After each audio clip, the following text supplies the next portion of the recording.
നമസ്കാരം. എല്ലാ സജ്ജനങ്ങൾക്കും സന്ധ്യാദീപത്തിലേക്ക് സ്വാഗതം.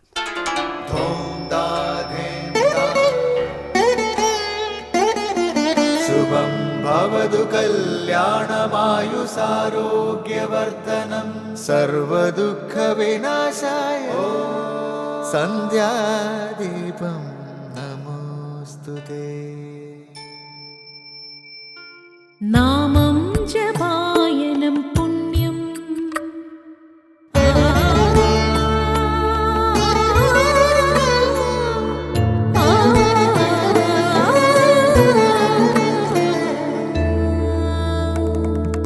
നാമം ജപായനം പുണ്യം നിരുപമദീപാങ്കുരം പോലെ സ്വരശ്രുതിലയവരമതുലം ദീവാങ്കണം മോക്ഷസംഗീതസാരം നീളും വഴിത്താരയിൽ ജീവതാരം മന്ത്രാലാപം മായാവിൻ നിൻ പ്രസാദം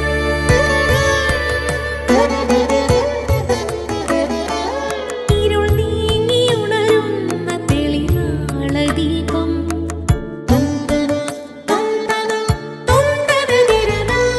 ഇരുൾ നീങ്ങിയുണരുന്ന തെളിനാളദീപം പ്രണവാമൃതം ചൊരിയുന്ന ദീപം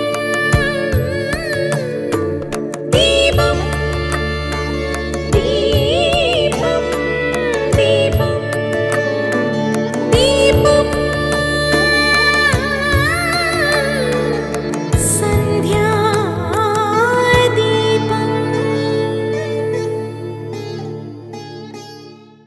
ഇന്ന് ശ്രീ ഹനുമാൻ ജയന്തിയാണ്. സനാതനധർമ്മത്തിൽ ഏറ്റവും വലിയ സ്ഥാനമാണ് ശ്രീ ഹനുമാനുള്ളത്. ഹൈന്ദവ വിശ്വാസം അനുസരിച്ച് സപ്ത ചിരഞ്ജീവികളിൽ ഒരാളാണ് ആഞ്ജനേയൻ. ബാലനായിരിക്കെ അഞ്ജനാപുത്രൻ തിളങ്ങുന്ന സൂര്യബിംബം കണ്ട് ഭക്ഷ്യവസ്തുവാണെന്ന് കരുതി കുതിച്ചു ചാടി. സൂര്യബിംബം വിഴുങ്ങിക്കളഞ്ഞേക്കുമെന്ന് പരിഭ്രാന്തനായ ഇന്ദ്രൻ ആ ബാലന്റെ നേർക്ക് വജ്രായുധം പ്രയോഗിച്ചു. വജ്രം കൊണ്ടുള്ള ഏറ് താടിയിൽ തട്ടി മുറിപ്പെട്ട അഞ്ജനാസുതൻ ഭൂമിയിൽ വീണു. ദേവാധിനാഥന്മാരാണ് അഞ്ജനാപുത്രന് ഹനുവിൽ, അതായത് താടിയിൽ ക്ഷതമുദ്ര പതിഞ്ഞതിനാൽ ഹനുമാൻ എന്ന നാമകരണം ചെയ്തത്. രാമാവതാര വേളയിൽ എല്ലാ മഹത്കൃത്യങ്ങൾക്കും ഭാഗധേയനായി ഹനുമാൻ മാറി. ചുണ്ടിൽ സർവദാ രാമനാമവും ഹൃദയത്തിൽ ശ്രീരാമരൂപവുമായി രാമായണത്തിൽ ശ്രീ ഹനുമാൻ നിറഞ്ഞു നിൽക്കുന്നു. സത്യധർമ്മ പരിപാലനത്തിനായി വിനീത വിധേയനായി നിൽക്കുന്ന ഹനുമാന്റെ ചിത്രം ഭക്തിയോടുകൂടി മാത്രമേ ആർക്കും ദർശിക്കാനാകൂ. ആഞ്ജനേയനെ ആരാധിക്കുന്നത് എന്നെ ആരാധിക്കുന്നതിന് തുല്യമെന്ന് ശ്രീരാമൻ തന്നെ പറഞ്ഞിട്ടുണ്ട്. ഹനുമാന്റെ വ്യക്തിപ്രഭാവം എളുപ്പത്തിൽ പറഞ്ഞു ഫലിപ്പിക്കാനാകില്ല. അഹങ്കാരലേശമില്ലാത്ത അഗാധ പണ്ഡിതനായിരുന്നു ഹനുമാൻ. സുഗ്രീവദൂതനായി രാമസമക്ഷം എത്തുന്ന ഹനുമാനെക്കുറിച്ച് അദ്ദേഹത്തിൻ്റെ സംഭാഷണ രീതി നോക്കി ആ വ്യക്തിത്വം ലക്ഷ്മണനോട് വെളിവാക്കുന്ന രാമനെ വാൽമീകി രാമായണത്തിൽ കാണാം. പണ്ഡിതനും ശ്രേഷ്ഠനുമാണ് ഈ വ്യക്തിയെന്ന് ആദ്യ കൂടിക്കാഴ്ചയിലൂടെ തന്നെ രാമൻ അളന്നെടുത്തു. വാക്കുകൾ ഒരു വ്യക്തിയിൽ ചെലുത്താവുന്ന പ്രാധാന്യം എന്ത് എന്നും ഒരു വ്യക്തിയുടെ സ്വഭാവം അയാളുടെ വാക്കുകൾ വെളിവാക്കുന്നു എന്നും നമ്മെ പഠിപ്പിക്കുന്ന സന്ദർഭമാണിത്.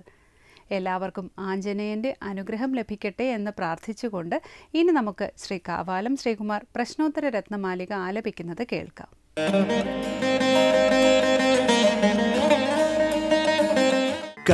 ശൂരോ യോതിഭീതത്രാതാ ത്രാതാ ചക സഗുരുഃ കോ ഹി ജഗത് ഗുരുരുക്ത ശംഭുർജ്ഞാനം കുത ശിവദേവ. ശൂരോ യോതിഭീതത്രാതാ ത്രാതാ ചക സഗുരുഃ കോ ഹി ജഗത് ഗുരുരുക്ത ശംഭുർജ്ഞാനം കുത ശിവദേവ. അടുത്തതായി ശങ്കരസ്തോത്രാമൃതം. ഭയത്തിൽ നിന്ന് മറ്റുള്ളവരെ രക്ഷിക്കുന്നവനാണ് ശൂരൻ. എല്ലാവരെയും രക്ഷിക്കുന്നത് ഗുരുവാണ്. എന്നാൽ ജഗത്തിൻ്റെ ഗുരുവാകട്ടെ പരമേശ്വരനാണ്. ശ്രീ ശങ്കരാചാര്യരുടെ പ്രശ്നോത്തര രത്നമാലികയിലെ ഈ 3 ചോദ്യോത്തരങ്ങളെക്കുറിച്ച് വ്യാഖ്യാനിക്കുകയാണ് ഇന്ന് ശങ്കര സ്തോത്രാമൃതത്തിൽ സ്വാമി ചിദാനന്ദപുരി.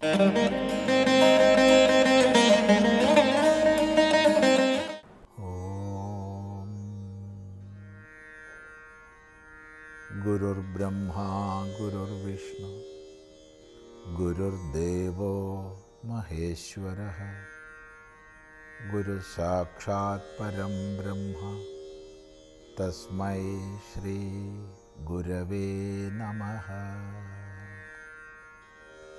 ഓം സദാശിവസമാരംഭാം ശങ്കരാചാര്യമധ്യമാം അസ്മദാചാര്യപര്യന്താം വന്ദേ ഗുരുപരമ്പരാം. ശങ്കരാചാര്യ കൃതികളിൽ പ്രശ്നോത്തര രത്നമാലികയിൽ 55-ാമത്തെ ശ്ലോകമാണ് നമ്മൾ ശ്രദ്ധിക്കുന്നത്. കശൂരോ യോ ഭീതത്രാതാ ത്രാതാ ച കഃ സ ഗുരുഃ കോ ഹി ജഗദ്ഗുരുരുക്തഃ ശംഭുഃ ജ്ഞാനം കുതഃ ശിവാദേവ. കഃ ശൂരഃ, ആരാണ് ശൂരൻ? ഇതാണ് ചോദ്യം. ഇതിനു മുമ്പ് കാമദേവൻ്റെ ബാണങ്ങളേറ്റാലും വ്യഥിതനാവാത്തവൻ, വിചലിതനാവാത്തവൻ ശൂരൻ എന്നെല്ലാം പറഞ്ഞു. ഇവിടെ പറയുകയാണ് ഭീതത്രാത, യഹ യാതൊരാൾ ഭീതത്രാത, ഭീതനെ രക്ഷിക്കുന്നവനുണ്ടോ? ഭീതൻ, ഭയപ്പെട്ടവൻ. അപ്പോൾ ആര് ഭയത്തിൽ നിന്ന് മറ്റുള്ളവരെ രക്ഷിക്കുന്നുവോ അവനാണ് ശൂരൻ. ഒരു വ്യക്തിയുടെ, ഒരു സമാജത്തിൻ്റെ ഭയത്തെ മുഴുവൻ നീക്കം ചെയ്യാൻ കെൽപ്പുള്ളവൻ, അവനാണ് ശൂരൻ. അതാണ് ഭീതത്രാത. അപ്പോഴാണ് അടുത്ത ചോദ്യം വരുന്നത്, ത്രാതാച കഹ, ആരാണ് രക്ഷകൻ? അപ്പം ഭീതന്മാരെ മുഴുവൻ രക്ഷിക്കുന്നവനാണ് ശൂരനെന്ന് പറഞ്ഞു. അപ്പോൾ രക്ഷിക്കുന്നവൻ ആരാണ്? എന്താണ് ഈ രക്ഷിക്കുക എന്ന് പറഞ്ഞാൽ? ആരാണ് രക്ഷിക്കുന്നവൻ? ത്രാതാകഹ. മറുപടി സഹ ഗുരുഹു, ഗുരുവാണ് രക്ഷകൻ. ത്രാതാവ് ഗുരുവാണ്. ഒരു മനുഷ്യൻ്റെ വ്യത്യസ്തങ്ങളായ ജീവിത തലങ്ങളിൽ വ്യത്യസ്തങ്ങളായ പ്രശ്നങ്ങളെ അഭിമുഖീകരിച്ച് ഉത്തരം കിട്ടാതെ ഉളറുന്ന സമയത്ത് ആ പ്രശ്നങ്ങൾക്കെല്ലാം പരിഹാരം നൽകി, ഉള്ളിലുയരുന്ന ചോദ്യങ്ങൾക്ക് ഉത്തരം നൽകി നമ്മെ ധർമ്മമാർഗത്തിൽ മുന്നോട്ട് നയിക്കുന്നത് ഗുരുവാണ്. അതുകൊണ്ട് രക്ഷകനാണ് ഗുരു. ഇനി ഉയർന്ന അർത്ഥത്തിൽ പറഞ്ഞാൽ അവിദ്യ, അജ്ഞാനം,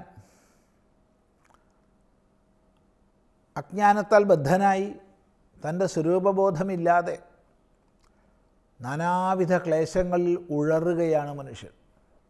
തന്നെ പരിമിതനായി കൽപ്പിച്ച് തൻ്റെ പാരമാർത്ഥികമായ സച്ചിദാനന്ദ ഭാവം അറിയാതെ നമ്മൾ കഴിയുകയാണ്. ഈ ഒരു സ്ഥിതിയിൽ തൻ്റെ പാരമാർത്ഥികമായ ഭാവത്തെ ബോധിപ്പിച്ച് തത്വമസി, അഹം ബ്രഹ്മാസ്മി എന്ന് തുടങ്ങിയ മഹാവാക്യങ്ങളുടെ അർത്ഥത്തെ ബോധിപ്പിച്ച് തന്നിലുള്ള എല്ലാ പരിമിതികളെയും നീക്കം ചെയ്ത് അപരിമിതമായ മുക്തമായ സ്വരൂപമാണ് തൻ്റെതെന്ന് ബോധിപ്പിക്കുന്നു. അതിലൂടെ ഒരാൾ, ആ ബോധസാക്ഷാത്കാരത്തിലൂടെ ഒരാൾ സംസാര നിവൃത്തനായി തീരുന്നു. ഏറ്റവും വലിയ ഭയം സംസാര ഭയമാണ്. ആ ഭയത്തിൽ നിന്ന് ത്രാണനം ചെയ്യുന്നവനാണ് വാസ്തവത്തിൽ ഗുരു. ഗുരുവാണ് വാസ്തവത്തിൽ ശൂരൻ. അപ്പം ആരാണ് ത്രാതാവ് എന്ന ചോദ്യത്തിന്, രക്ഷിക്കുന്നവൻ ആര് എന്ന ചോദ്യത്തിന് ഗുരു എന്ന് മറുപടി പറഞ്ഞു. ഉടനെ അടുത്ത ചോദ്യം വരികയാണ്, കോഹി ജഗദ്ഗുരുരുക്ത, ആരാണ് ജഗദ്ഗുരു എന്ന് പറയപ്പെടുന്നത്? ജഗദ്ഗുരു ആരാണ്? താത്പര്യം ഈ ജഗത്തിന് മുഴുവൻ ഏക ഗുരുവായവൻ ആര്? അവിടെ മറുപടി പറഞ്ഞു, ശംഭുഹു, പരമേശ്വരൻ മാത്രമാണ് ജഗദ്ഗുരു. ഇവിടെ ശംഭു എന്ന് പറഞ്ഞാലും വിഷ്ണു എന്ന് പറഞ്ഞാലും ഒരു വ്യത്യാസവുമില്ല എന്നറിയണം. ശൈവന്മാർ ശിവനെന്നും വൈഷ്ണവന്മാർ വിഷ്ണുവെന്നും പറയുന്നത് ഒരേ സത്യത്തെയാണ്. ഒരേ ചൈതന്യ സ്വരൂപത്തെയാണ്. ഈ ഭാഗം പഠിക്കുമ്പോൾ അത് വ്യക്തമായി ധാരണ വേണം. അപ്പോൾ ജഗദ്ഗുരു എന്ന് പറഞ്ഞാൽ വാസ്തവത്തിൽ പരമേശ്വരൻ ശംഭു മാത്രമാണ്. ശംഭു എന്ന് പരമേശ്വരനെ പറയുന്നത് ശംഭാവയതി എന്നർത്ഥത്തിലാണ്. സുഖത്തെ ഉണ്ടാക്കുന്നവൻ, ശം സുഖം, ഭാവയതി ഭവിപ്പിക്കുന്നവൻ, ഉണ്ടാക്കുന്നവൻ എന്ന അർത്ഥത്തിലാണ് ശംഭു, ശങ്കരൻ എന്നെല്ലാം പറയുന്നത്. അപ്പോൾ പരമേശ്വരൻ മാത്രമാണ് ജഗദ്ഗുരു. ഈ ജഗത്തിനെ മുഴുവൻ സൃഷ്ടിച്ച് സ്ഥിതിപാലനം ചെയ്ത് സംഹരിക്കുന്ന ഈശ്വരൻ. ജഗത് സർജനം എന്നുള്ളത് ഒരിക്കലും വ്യഷ്ടിക്ക് സാധ്യമല്ല. എൻ്റെ സ്വരൂപം ഈശ്വര സ്വരൂപമാണ് എന്ന ജ്ഞാനത്തിലേക്ക് വ്യക്തിക്ക് ഉയരാം. എൻ്റെയും ഈശ്വരൻ്റെയും സ്വരൂപമേകമാണ്, അത് ബ്രഹ്മമാണ് എന്ന ബോധത്തിലേക്ക് വ്യക്തിക്ക് ഉയരാം. ആ തലത്തിൽ ജീവേശ്വര ഭേദത്തെ അയാൾ അതിക്രമിച്ചു എന്നും പറയാം. പക്ഷെ അതേ സമയത്ത് ശരീരോപാധിയിൽ ഒരാൾ ഉള്ള കാലത്തോളം, ആവർത്തിച്ച് പറയട്ടെ, ശരീരോപാധിയിൽ ഒരാൾ ഉള്ള കാലത്തോളം സമ്പൂർണ്ണ ജഗത്തിനെയും സൃഷ്ടിക്കുക എന്നുള്ളത് അസാധ്യമാണ്. ജീവൻ്റെ സൃഷ്ടി അല്പങ്ങളായവയാണ്. അനൽപമായ ജഗത്തിനെ മുഴുവൻ ഒരിക്കലും ജീവന് സൃഷ്ടിക്കാൻ കഴിയില്ല. അപ്പോൾ ശരീരാദ്യ ഉപാധികളോട് കൂടിയ അവസ്ഥയിൽ ജഗത്തിന് മുഴുവൻ ഗുരുവായിരിക്കുക എന്നുള്ളത് അസാധ്യമാണ്. അതുകൊണ്ടാണ് കഹ ജഗദ്ഗുരുഹു എന്ന ചോദ്യത്തിന് ശംഭു എന്നർത്ഥം പറയുന്നത്. ഉടനെ അടുത്ത ചോദ്യം വന്നു, ജ്ഞാനം കുതഹ, ജ്ഞാനം, ശരിയായ അറിവ് എവിടുന്നാണ് കിട്ടുന്നത്, എവിടുന്നാണ് അറിവുണ്ടാവുന്നത്? മറുപടി ശിവാദേവ, ശിവനിൽ നിന്ന് തന്നെയാണ്, ഈശ്വരനിൽ നിന്ന് തന്നെയാണ്, ജ്ഞാനസ്വരൂപനിൽ നിന്ന് തന്നെയാണ് ജ്ഞാനമുണ്ടാകുന്നത്. ശിവാദി ഗുരുഭ്യോ നമഃ എന്ന് നമ്മൾ ഗുരുവെ വന്ദിക്കാറുണ്ട്. ഗുരുവന്ദന നമസ്കാരത്തിൽ വന്ദന ചെയ്യുന്ന സമയത്ത് സദാശിവ സമാരംഭം എന്ന് നമ്മൾ ഗുരു പരമ്പരയെ കാണുന്നുണ്ട്. ആ ശിവനിൽ നിന്ന് തന്നെയാണ് എല്ലാവർക്കും ജ്ഞാനം ഉണ്ടാകുന്നത്. അതാണ് ജ്ഞാനം കുതഹ ശിവാദേവ എന്ന്. തുടർന്ന് നമുക്ക് അടുത്ത പ്രാവശ്യം ശ്രദ്ധിക്കാം.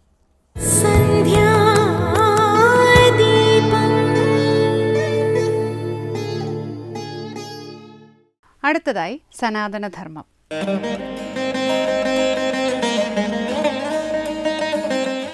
ഓം നമോ ഭഗവതേ വാസുദേവായ. എല്ലാവർക്കും എൻ്റെ പ്രണാമം. നമ്മൾ വായിച്ചു വരുന്ന ഭാഗത്തിൽ കംസൻ്റെയും നാരദൻ്റെയും കൂടെ സന്ദർശനം. കംസനെ നാരദൻ സന്ദർശിക്കുന്നു. അവർ തമ്മിലുള്ള സംഭാഷണമാണ്. അതിൽ വസുദേവരുടെ പുത്രരെ തിരികെ അയച്ചപ്പം അത് കുട്ടിയോടുള്ള ഒരു വാത്സല്യം കൊണ്ടും, പിന്നെ എട്ടാമത്തല്ലേ, ആ ഓമനത്വത്തിൻ്റെ പേരിൽ എട്ടാമത്തതല്ലേ തന്നെ നിഗ്രഹിക്കുക എന്ന് വിചാരം ചെയ്തുകൊണ്ടാണ് കംസൻ തിരികെ അയക്കുന്നത്.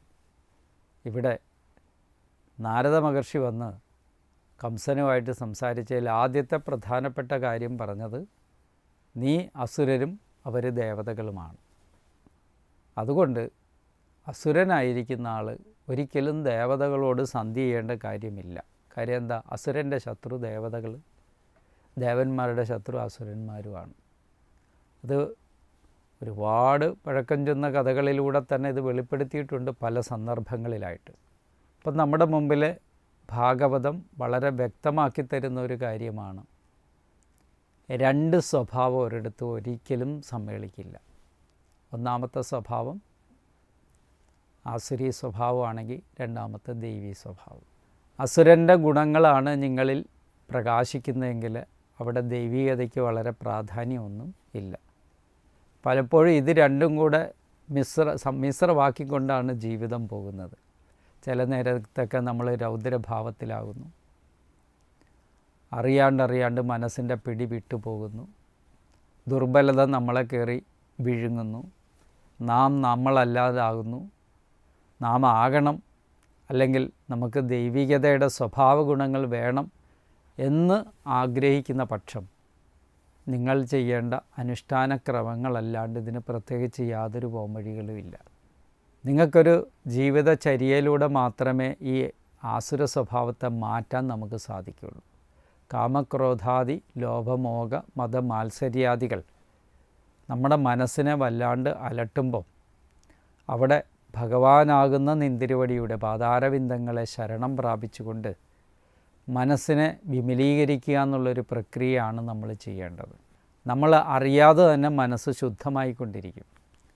എത്ര കണ്ട് ഈശ്വരനോട് നമ്മൾ താതാത്മ്യം പ്രാപിക്കുന്നു, ഈശ്വരനാമങ്ങൾ നമ്മൾ ജപിക്കുന്നു, എത്ര കണ്ട് ഈശ്വരനെക്കുറിച്ച് ഈശ്വര ചിന്തയ്ക്ക് പ്രാധാന്യം നൽകുന്നു, മറ്റെന്തിനേക്കാളും പ്രാധാന്യം ഈശ്വര ചിന്തയ്ക്ക് നമ്മൾ നൽകുന്നുവോ അത്ര കണ്ട് മനസ്സിൻ്റെ ദുർബലത നമ്മളിൽ നിന്ന് അകലും.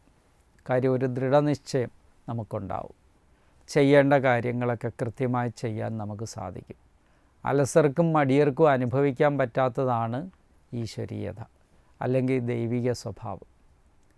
ദൈവികത നമുക്ക് കൈവരിക്കണമെന്നുണ്ടെങ്കിൽ മടി അലസതയൊക്കെ വിട്ടുകൊണ്ട് ദിനചര്യാക്രമത്തെ പടുത്തുയർത്തി അതിൽ ഭക്തിയെ ഉറപ്പിച്ചു വയ്ക്കുക. ഭക്തിയാകുന്ന അഷ്ടബന്ധം ഇട്ട് ഉറപ്പിക്കണം. പിന്നെ ഒരിക്കലും അത് ഇളകില്ല.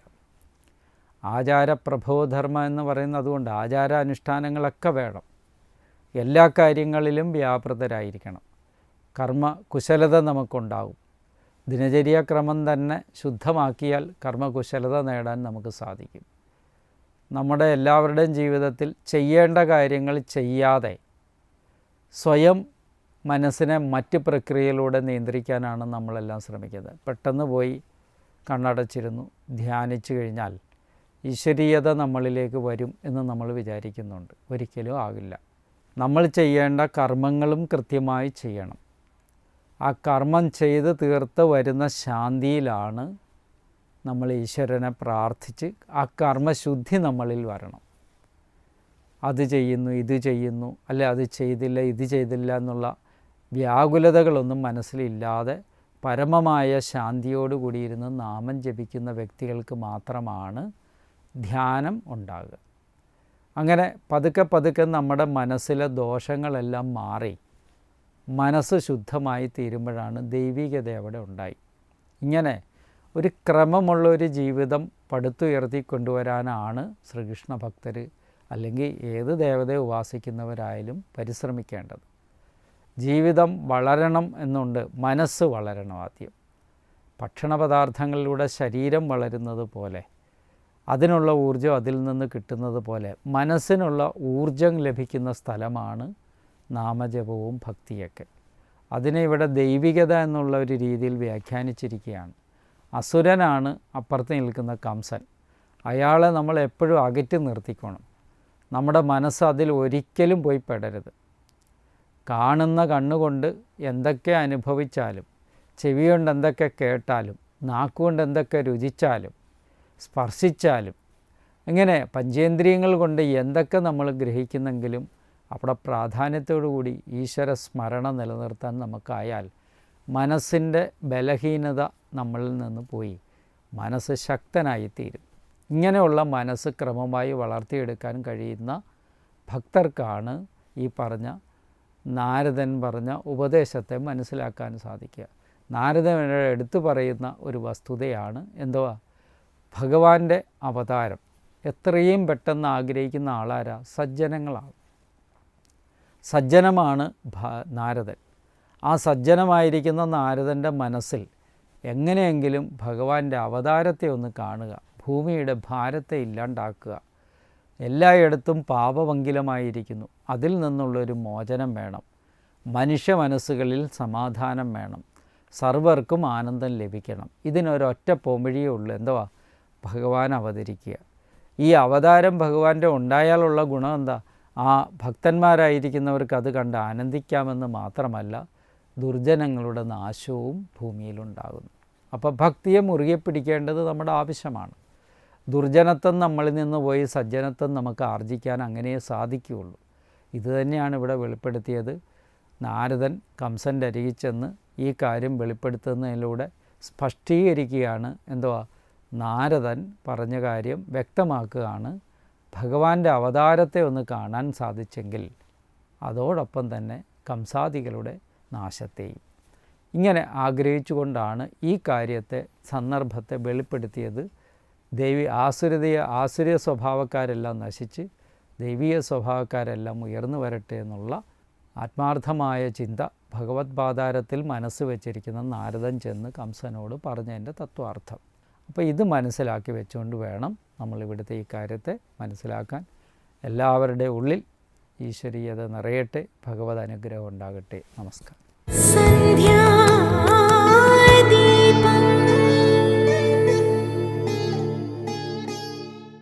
തുടർന്ന് ദീപാരാധനയാണ്. ക്ഷേത്ര സന്നിധിയിലെത്തി മംഗളാരതി തൊഴുത് ഇന്നത്തേക്ക് മടങ്ങാം.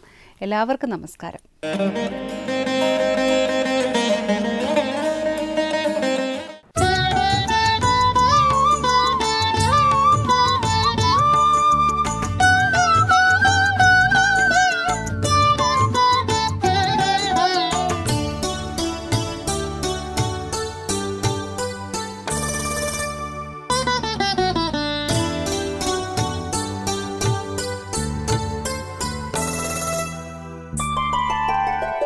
जय जय हनुमान जय हनुमान, जगत्रय पूजित जय भगवान. जय जय हनुमान जय हनुमान, जगत्रय पूजित जय भगवान. जनि मृदि नाशक जन्म विमोचक, जनक जवल्सन जय हनुमान. जनक जवल्सन जय हनुमान. जय जय हनुमान जय हनुमान, जगत्रय पूजित जय भगवान.